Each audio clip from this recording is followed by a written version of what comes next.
morning, 5 minutes with Sean, maybe 10. It's the middle of June. I hope everyone is having a wonderful month here at the sort of 3/4 mark, if you will. So look, this is an important conversation for me because it's all about experience today. And right now, experience is all that is going to matter. Customers are going to have a much more choice in the experience that they're going to have, especially in the car business. And a couple of things have come up recently from some guys that I follow, mainly out of Canada. My boy Mark with the Autobahn Learning, he came up with, he basically put up this idea that, hey, he put in a text lead for an SUV, not a test lead, but a text lead, because he was actually interested in a vehicle. So he does this, puts the text lead in, and 21 hours later gets a text back that basically says, "What's your name? Who am I speaking with?" 21 hours later via text. Within an hour of that, he gets another text that says, "In order to do this, answer your questions," which is questions were something like, can I get a Carfax, and do you have maintenance records? Which, by the way, Carfax is trying to do a really hell of a job tying all that shit together into one. But those were his two basic questions, all he had. The answer and reply that he got back after being asked his name, within the next hour, another text from yet another person in probably the same BDC for all that's worth. Text him and says, "Yeah, in order to do that, I'm going to need you to call me." Now, anyone who knows me and has watched me or listened to me or talked to me before knows that I have one golden rule when it comes to communicating with your customer. And that you are to use the mode of communication that they have chosen. Meaning, if they text you, text them back. If they ask you two questions, answer one, ask one, and be working on the other. Does that make sense? Because does anyone know how you can text another person? I brought up a display here in case anyone didn't know. The way that you text someone, typically, unless you're my business partner and you're texting through the fucking computer, is that you use a phone. Do you know what else a phone can be used for if need be? To call. If they wanted to call you, they'd already fucking done it. Period. Plain and simple. Same thing goes for email. Same thing goes for video chat. I don't give a shit. Whatever it is, if they want to email you 700 times to get all the details, do it. Do it. 400 texts will lead to a car deal. Okay? There is new technology out there right now that is tying people together with like image-based text. You click the image and you're automatically into a text screen. It's called Tap Text. Check out Betsy, my girl. She rocks with it. It's a cool product. But my point is that you could sell cars. You could do anything via text. Because now it is all about the experience. Mark was in the business of buying an SUV. Guess what? He's not going to buy one there. But all they had to do, ask a few questions, work with the guy, and he would have continued. Had it been via text, he would have answered probably almost anything. Then I go to my boy Mike Cirillo. Mike's awesome. He's actually invited me to be a part of the Dealer Playbook podcast, which is super cool. I'm looking forward to it.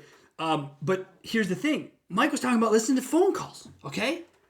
And he does that, I would assume, as a part of his job for the client work that he does. And he was referencing the idea that why are you so worried about digital retail when your people can't even build rapport on phone calls? Man, what a great point. Because rapport in sales and in life is kind of all that matters. What kind of a rapport do you have with another human being can kind of affect what you're going to be able to get done with that human being. So it got me thinking about just how dreadful listening to phone calls can be. It's bad. It's gut-wrenching. I used to do it for a long time. When we started Car Biz, we were doing a lot of it for dealers, and it's rough. I've got buddies of mine, we make jokes. Listen to phone calls is a good way to start drinking and or throw up because it is rough. And watching text messages now are rough. Looking at email notes is rough. But I ask you, why? Why? We know the world has changed. We know that the way customers are going to engage with us is different. So why are we making this so difficult on ourselves to understand? The experience will be it. Okay? Look, we don't, I'm not going to go sit in a restaurant for quite some time. I'm weird about it. That's who I am. So doesn't mean I won't get carryout. All right? Well, when you deal with carryout, now these businesses who had weeks and months of preparation, almost 2 months to prepare, opened their doors on a day and then acted like they had no idea they had a chance to have already been ready to be open. There was no processes. And I don't understand it.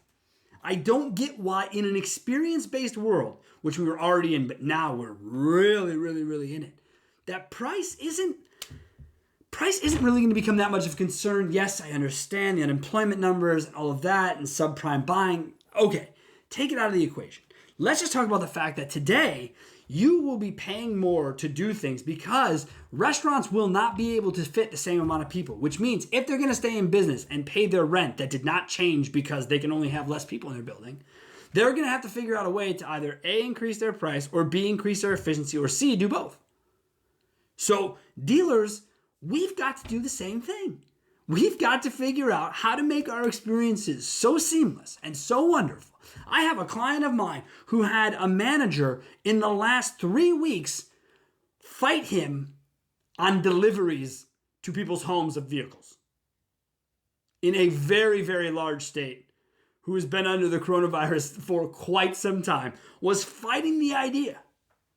Now has come around, is on board, but was fighting the idea. Sales managers, what are you fighting? It's a better way to do business. You can be more efficient. You can get business done. It's the same reason at CarBiz that we didn't want to be in the day-to-day in-dealership consulting business, because you can't scale it without tons of people. You just can't. What can we scale? We can scale a business that's done in-home, efficient, online. We can touch more people every single day. That's what we do. It's about efficiency. So in today's world, the experience plus efficiency equals winning. Because if your experience sucks, people are going to remember it. They're going to review it. And the reviews of people right now are rough. They are rough. I've even had people who basically give 4-star or better reviews, but in the comments, absolutely crush people based on not following protocol or what they perceive should be, whatever it is. They still are talking more and more about the experience. So I'm going to leave it there. I think you get my point. We have to do better. And if we don't, those who are doing better are going to take our lunch from us. So go out, think 110% about your experience, way less about your marketing. Because even if you have great marketing, if you don't deliver an experience, you just went and wasted all that marketing money. Gone. Disappeared because you can't deliver. Think about that and join me next week. Have a great week.